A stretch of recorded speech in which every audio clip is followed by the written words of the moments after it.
Order! Order! You are an incorrigible delinquent at times. Behave yourself, man!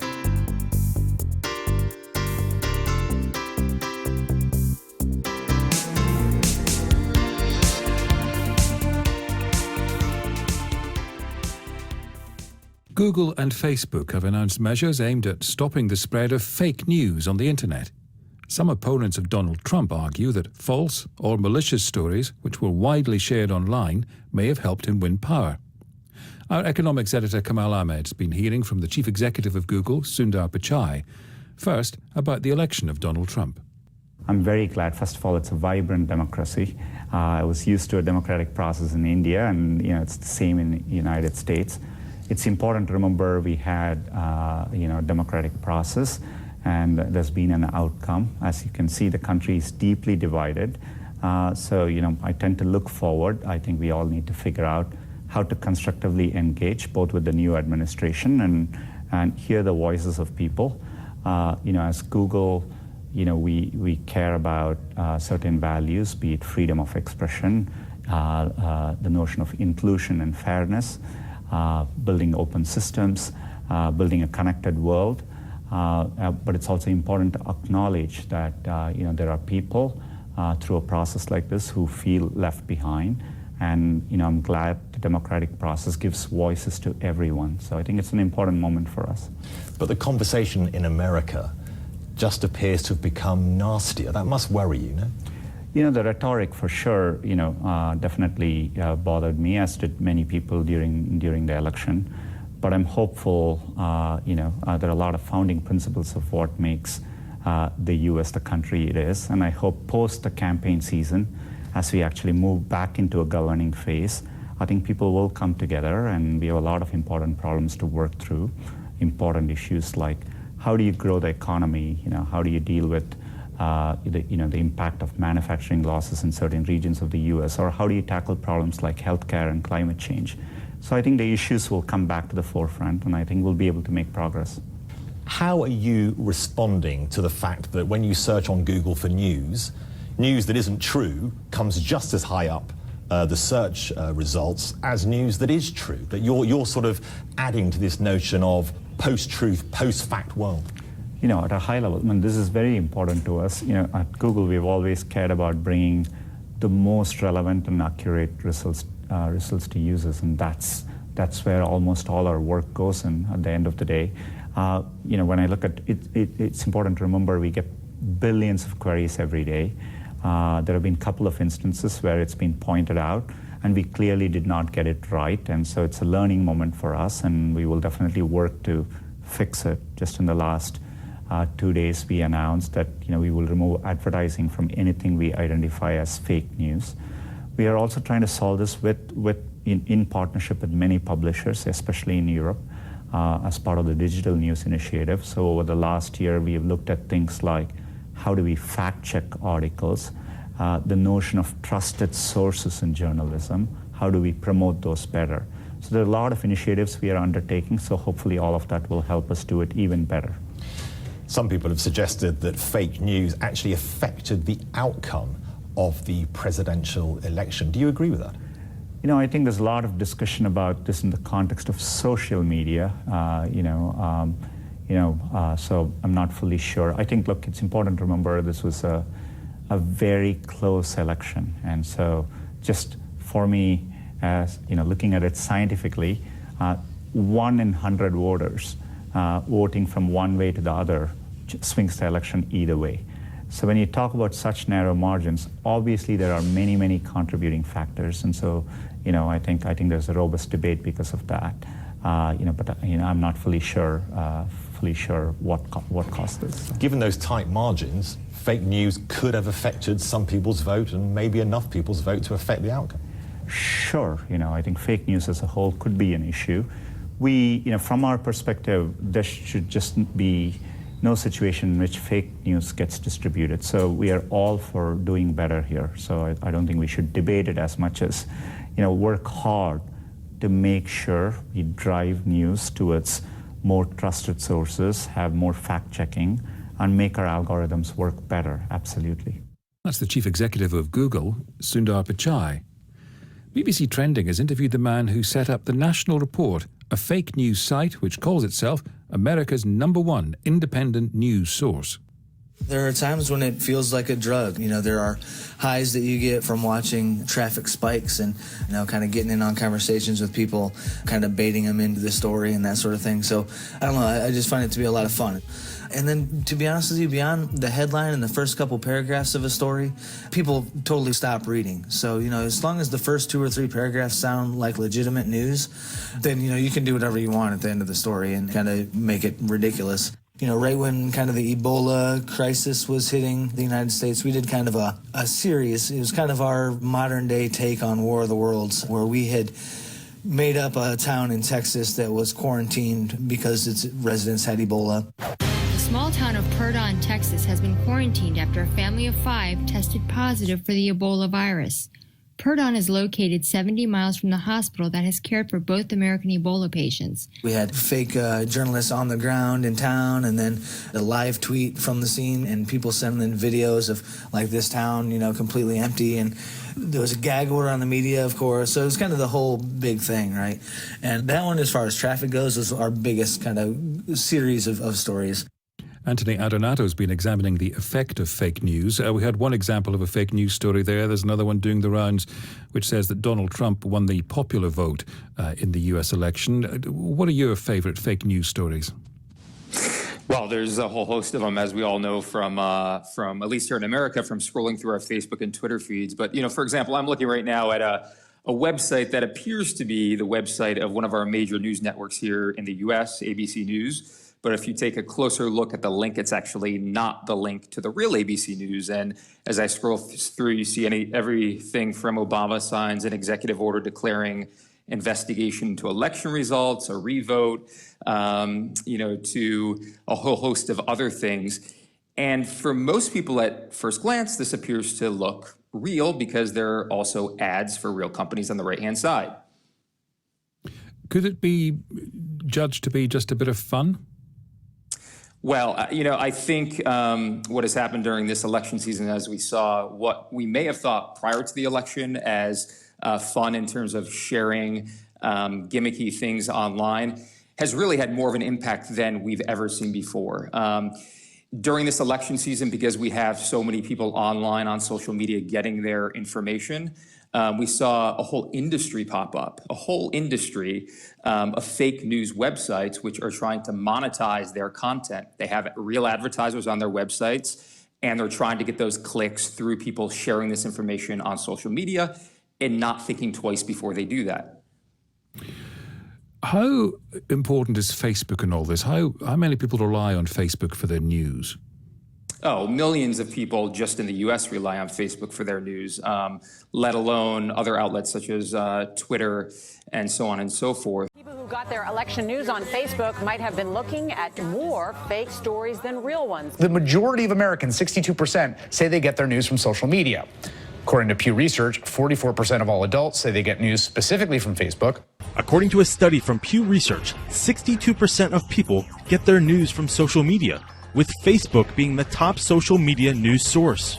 And, these fake news sites have capitalized on that, right? Because we have such a mass audience spending their lives, spending so much time on Facebook, and knowing that many of them are sharing things without checking. They may see an interesting headline and just share it because it affirms how they believe about a certain issue or candidate, but it doesn't necessarily inform. So they've definitely capitalized on that in terms of the number of eyeballs on social media and the fact that, which is concerning, we are to some extent living in a post-fact era right now.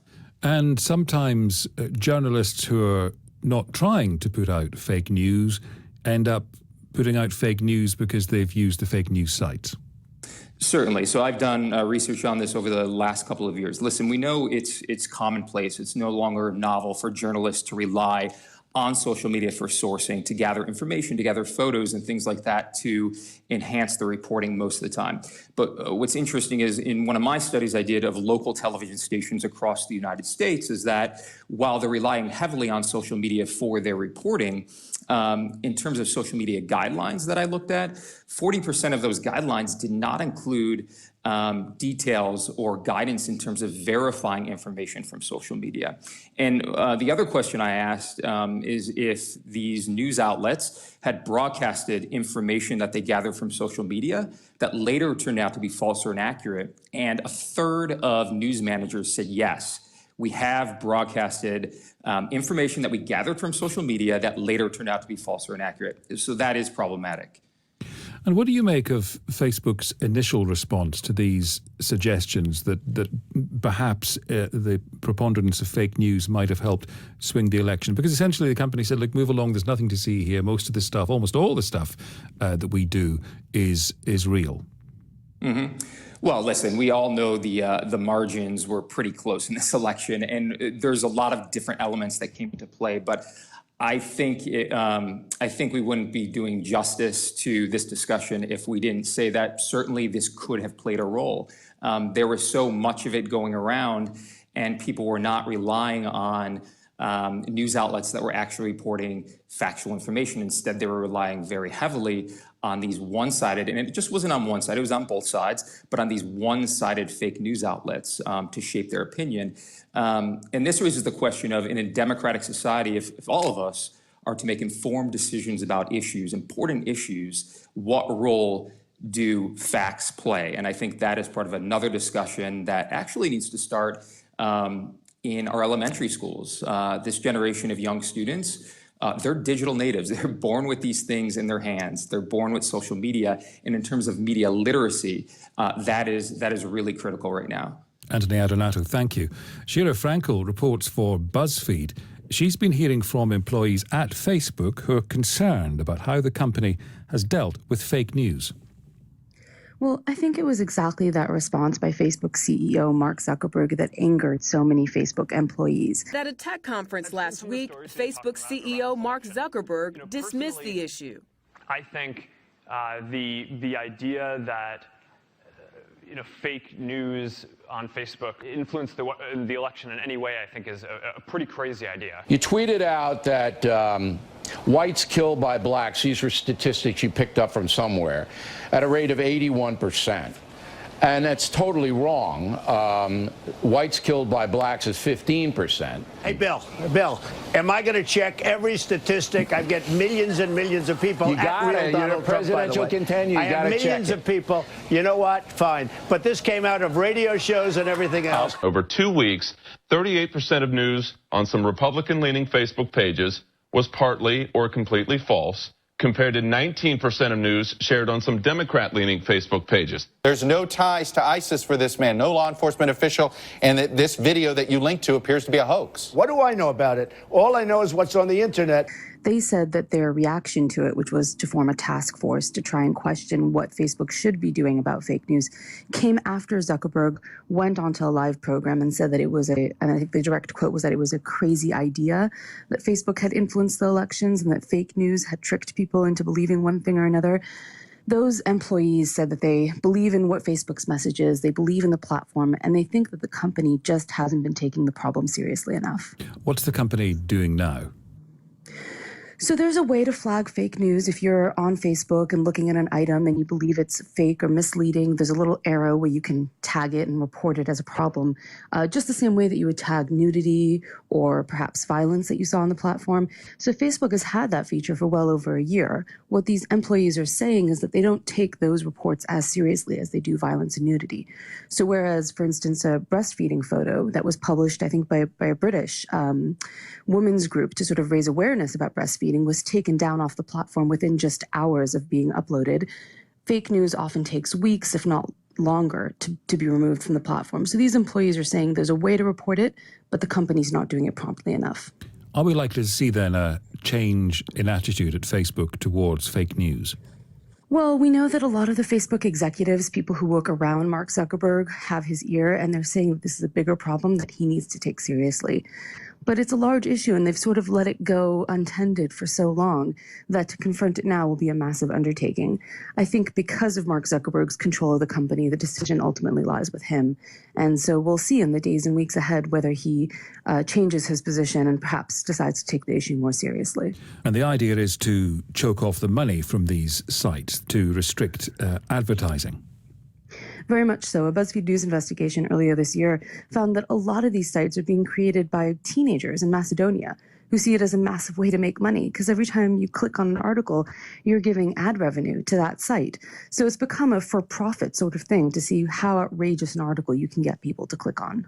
That's Shira Frankel from BuzzFeed. The tech pioneers of Silicon Valley have also been responding to Trump's triumph while considering the role that the proliferation of fake news on social media might have played in delivering it. Gabriel Gatehouse begins his report with some anti-Trump protesters in Oakland, California.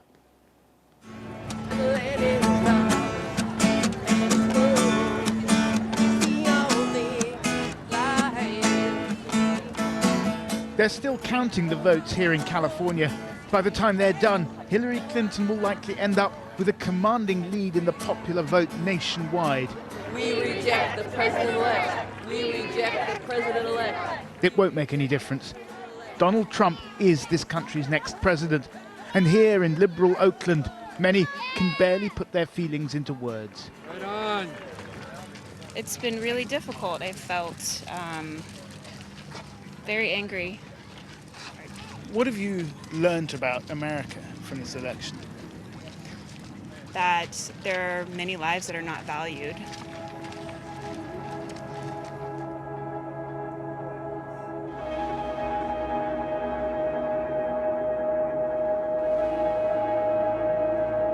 California is a strange mix, a place of hippies and tycoons, of idealism and pragmatism.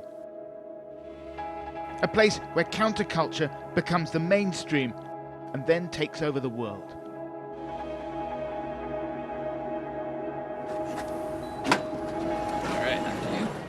Nowhere are these contradictions more stark than in the heart of Silicon Valley's colossal tech industry.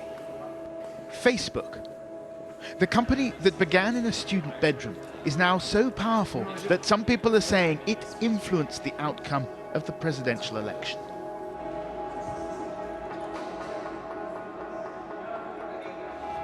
They call their offices a campus.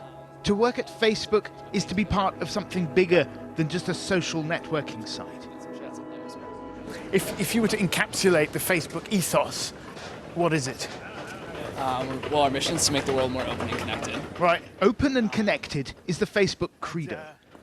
Has any of this election kind of made you feel differently about how that's working? Oh, I couldn't comment about that. Right, fair enough. Facebook's news feed is used by 150 million Americans. There are no editors who decide what stories are published. Content is posted by its users. And during the election, it shared some high-profile pro-Trump stories that turned out to be fake. Facebook's founder, Mark Zuckerberg, says the idea that those stories decided the election is pretty crazy. But the company is working to find ways to filter out fake news. The Facebook mantra is all about being open and connected, but the truth is, in there, they're really quite nervous. They let us into film, it's great, but they wouldn't give us anyone to interview. They didn't even want me to talk into camera on campus. The election of Donald Trump has wrong-footed Silicon Valley, and everyone is waiting to see what happens next.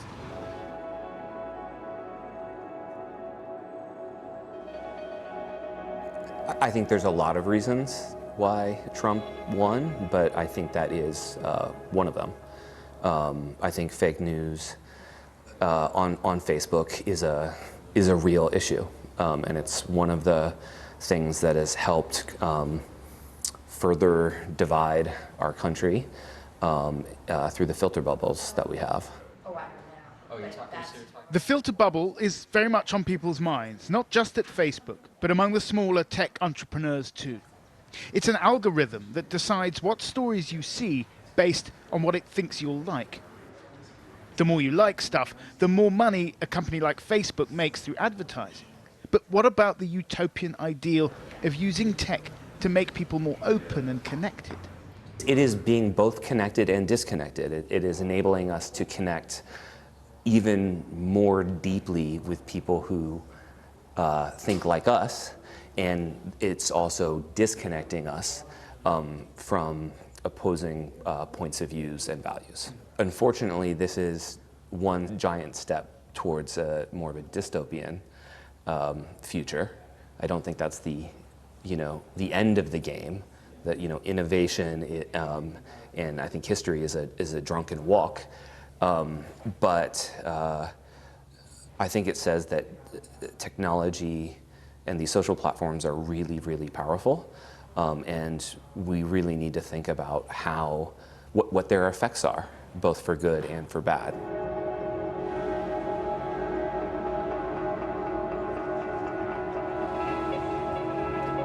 San Francisco is a world away from the towns of the Rust Belt and the rural Midwest, where Donald Trump won the presidency. The dynamism of Silicon Valley is creating vast wealth, as well as vast inequality. It's a culture based on liberalism, both social and economic. But at the very top of the food chain, where the big money is made, it's also intensely pragmatic. Yeah, I was surprised. I was thinking that it was a landslide for Hillary, and it ended up being very different. Are you worried? No. I actually am excited by the opportunity that is created by having a maverick in the office. Some of his policies must be anathema to you, though. Protectionist policies, building walls. Right. That's not what you're into, right? Right. I'm an international businessman, and I have connections with people all over the world. Tim Draper is one of the biggest venture capitalists in Silicon Valley, with companies like Skype and Hotmail to his name. A lot of people who voted for Donald Trump basically said they were voting against a country run by a global elite. That's you, isn't it? No, I don't think I'm global anything. No? I mean, I think I'm global, but I'm not elite. Really? You're a venture no, capitalist with hundreds of millions of dollars at your disposal. No, I think we really look at it as, now we got a new president, and I think he creates kind of a new opportunity for us.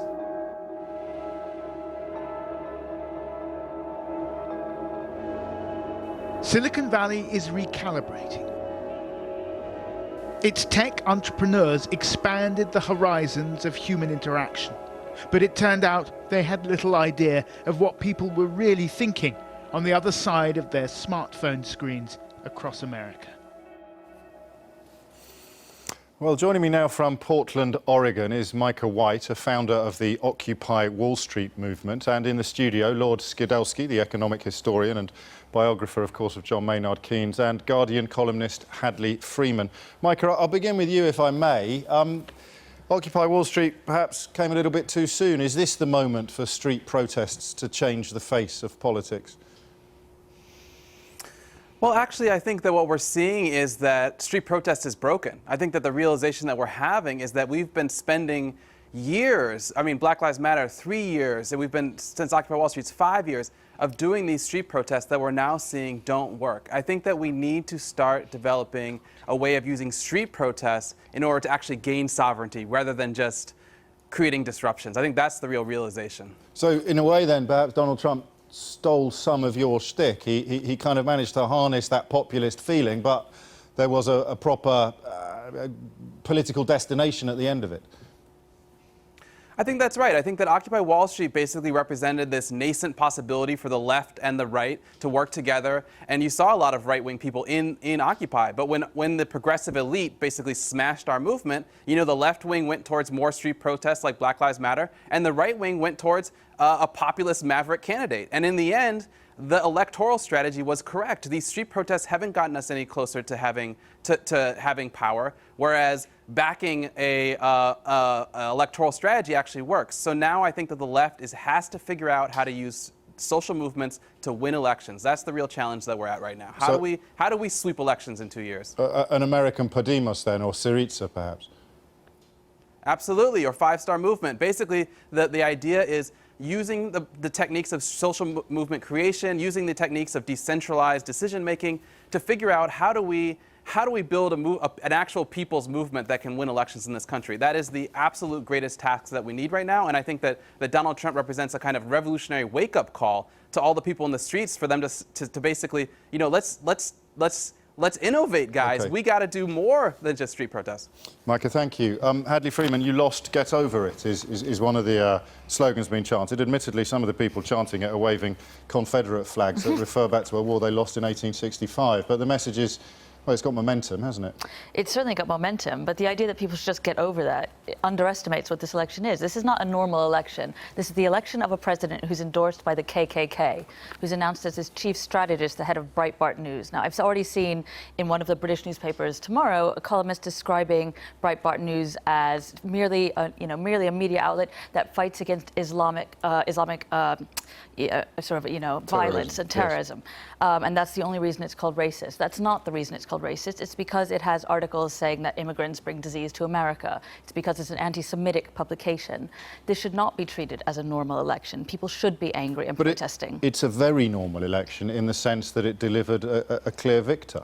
Well, yes. That is normalising his victory, whether you like it or not. Absolutely, but most elections don't then result in the KKK holding victory parades through America. There are a lot of comments involving accusations of fascism, Robert Skidelsky. Do you think they hold any water?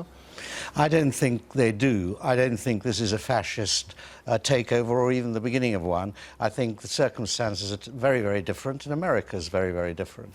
And first of all, America has a constitution. And although the president may appear very, very powerful abroad, within America itself, her powers are quite limited. Everybody will hope you're right, of course they will, but why do you think so many fascists think he is one of them? We're into problems of definition here. I think briefly, the fellow who came up with this phrase, alt-right, and some of the people that Hadley has mentioned, the fellow who came up with the phrase alt-right, I think, has said today that a lot of the people wearing Trump baseball caps might as well have been sporting swastikas.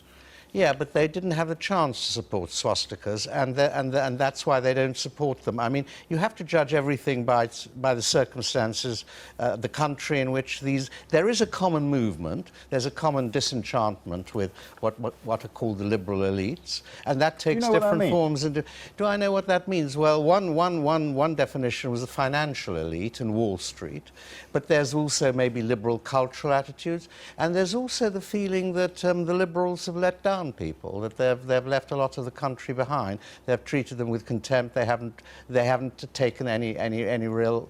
And they haven't changed their lives. It's an overreaction then, Hadley Freeman. I think we need to be very careful about this idea that this is a fight back against the elite. I mean, this is a man who's a Manhattan billionaire, who's worked with Wall Street for decades, who ran on a campaign that victimized minorities, women, LGBT and Jewish people. The idea that this is a fight against the elites is erroneous. It's the oldest prejudices in the world repackaged with a new name of alt-right. So, Robert, I'm thinking Hadley sees this as scorched earth. In a sense, there's a danger that liberal democracy is to be brought to a flattened earth. You, if I'm understanding you correctly, you see it more as an opportunity perhaps to knock the house down and then rebuild something even better with the surviving bricks and mortar. Not knock the house down. I mean, I don't think you can ever deliberately will a total disruption of a society. He's kind of said he's going to, hasn't he, in a way? Well, you know, you've got to wait to see what he does. I think he'll be hemmed in by a lot of restraints.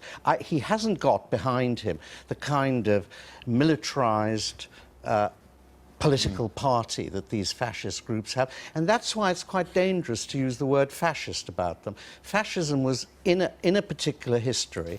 The mood may be very, very different, but it's may be the same, but its expression is different, and that is hugely important. And in America, particularly, there's nothing like any organized fascism. What you have is a president who many people think had a lot of crazy views, deeply unpleasant views in many respects, but also has economic policies that make sense to a lot of people. Okay, but very briefly, can you think of any examples from history of someone who's risen to power on a racist ticket and then turned out to be less racist once they'd achieved power? Well, I'm putting you on the spot. It's probably not fair. Yeah. I mean, I'll give you another chance. I do actually. I can think of people. Yeah, I mean, one very, very well-known person from history was the mayor of Vienna, who was elected on a very anti-Semitic platform before the First World War, ended up by appointing lots of Jews to his administration, declared, and said, I decide who's a Jew. See, okay, that's why you're the Lord. Thank you. Micah, back to you, if I may. The poignant moment in one of our films earlier, I saw a young woman describe people of colour feeling now as if their lives in America are worth less than she thought they were before. Is that a little hysterical? I don't think it's hysterical, and actually I take a lot of issue with what your other guest was saying. I think that people misunderestimated Trump during his campaign, misunderestimated him during the election, and now they want to they want to say he's not going to be as bad as he says during his presidency. I think that actually the situation is much darker than anyone is really talking about. I think that he is a racist and he is a misogynist, and I think that he's a maverick and an unpredictable person. So I think that what we need to do moving forward, though, is imagine, well, how are the people going to gain power? Rather than just complaining about it or arguing with who's to blame, I think we need to take it very seriously, but in order to take it seriously, we need to actually create a plan for capturing I'm sorry sovereignty. to interrupt you, but what if the people have just gained power?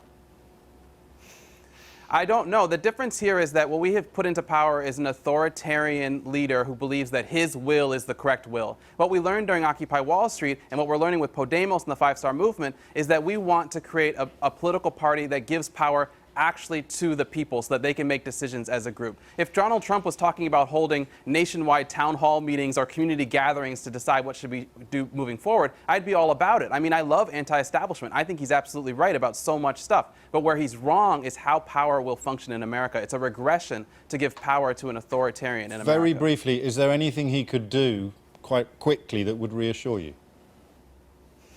Absolutely. I think that if he didn't just do lip service to populism, but actually started to articulate a vision of populist democracy, like where we have town hall meetings, where we have discussions among the community, and where he says that his power won't be just him deciding at the top, but instead that he is going to imagine a new form of democracy moving forward that ousts the elites.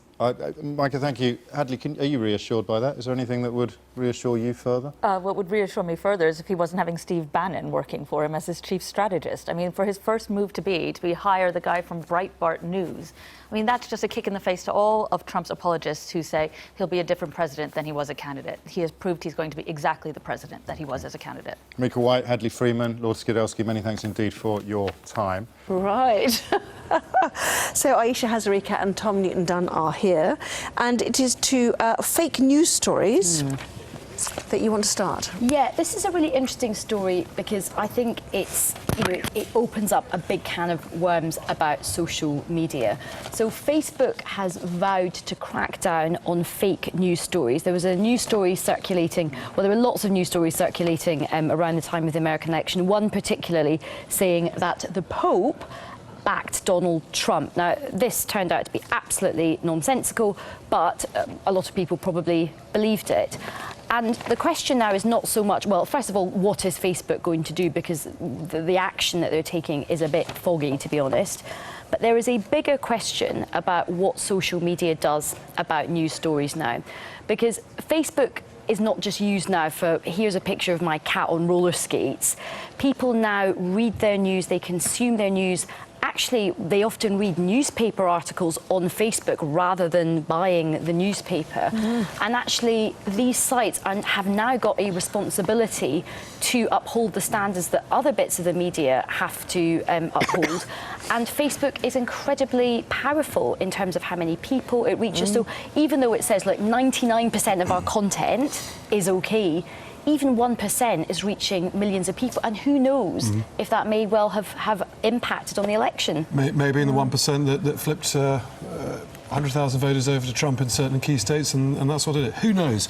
Mark Zuckerberg got pulled into this tremendous row last week saying, of course, this myriad of fake stories all over my website had no effect whatsoever on the US election last week, as if he'd had any idea at all. So, what have Facebook done about all this, complete lies that they're porting as truth? Well, they've come out today and said, well, guess what? We're going to get really tough and we're going to ban people who try to purport fake news stories on our website from making any money from advertising. Well, here's the thing. Maybe they're not there to make any money from advertising. Maybe they're there to try and get Donald Trump elected. And they couldn't give a stuff about making money. So this great Facebook clampdown is absolutely nothing of the sort. And I'm afraid there's a pattern here when it comes to Facebook. And here I get all of my soapbox and I trumpet my fury from the highest towers, because it's not just fake news stories, it's also failing to help a family whose 15-year-old boy ran away from home, and they were desperate to find out. It's on the front page of the Times. On the front page of the Times, and this kid was found today. It was great news. But only 2 months after Facebook finally agreed to help the police and the desperate family, distraught at where their kid might be, to look into his Facebook account and perhaps begin to identify who might be by the digital imprint. But why is left. it the role of social media sites to start to, open up data for whoever asks, whether it be the FBI or the family of the boy? I'll tell you in this exactly case, why. for The third example. example is the fact that Facebook and the like point-blank refuse to help counter-terrorism police with investigations trying to find bombers. But they're protecting the data. I mean, it's the same way as a journalist refuses to reveal their sources. Here's the answer to your question. Why should Facebook that? Because they are members of the human race. It's that simple. So it's the same as a journalist and their court and their sources. But Tom, I think No, it's not. It absolutely isn't. Because Facebook, we are protecting sources who happen to come to us with vital bits of information that we believe is in the public interest. Facebook are protecting nobody. There is no journalistic source here. There's no great principle they're defending here. They are simply defending their budgets, their massive revenue, that people want to believe they can post any sorts of stuff and trust them there. And you have, if you think about it, right, why should Facebook, because it is virtual, because it is on Tinternet, have any form of get-out clause to not abide by all the rules of civilization, such as stopping people from letting off bombs, such as stopping 15-year-olds doing terrible things to themselves? Why is it just because they are virtual, they have that opt-out? I simply don't get it. But I think for the purpose of this, I mean, look, that is a separate discussion, I think, about data, because there is a huge issue about personal data, citizens' data. Certainly advertising is... Actually, Facebook are slightly contradictory, because they say, look, we would never give away your data, but then they clearly do give away your data, because all these weird adverts pop up the minute you've had a thought. I get loads of weight loss stuff, and, it's quite... I'm like, oh, my God, how did they know? Like, this is... But I do think the key thing about this is the fact that they are now very, very important influencers, particularly politically. After the 2015 general election, when we did a horrendous post-mortem about what went wrong for the Labour Party, and there are lots of reasons. But one thing that's very interesting is that the Conservative Party focused a lot of resources on targeting adverts and political messaging on Facebook, and it was seen to have been quite effective in terms of influencing. Facebook is actually now seen in terms of campaigns as actually a very, very sharp way to sort of get into people's sort of changing attitudes. So I think with that comes a big responsibility to Facebook. And it's not just a social media site anymore, it is political. And the way it governs its content. It's also, soon you will see Facebook, I'm sure, moving into not just aggregating, putting together content and presenting it to people. It will start creating content, news content as well. I'm sure that will be the future. So I think... Well, like things like Amazon, for example. Yeah, absolutely. So there's lots of great things that social media provide, but with it comes a really, really important responsibility. Which takes us to the Guardian story down the bottom, does it not? Yeah. The word post-truth is the word, I know you like to say phrase of the year for the Oxford Dictionary because of Trump and Brexit. Post-truth is the word of the year according to Oxford Dictionaries, although it's 2 words. Which I know, is, that's so wrong, isn't it? No, dictionary. Oh, I mean, come on, if that was going to be pedantic, it'd be a dictionary. Anyway, here's one better from the word of the year last year, which is actually a smiley emoji. Which so has at 2 words least again. they're coming back to the English language here gradually. Absolutely.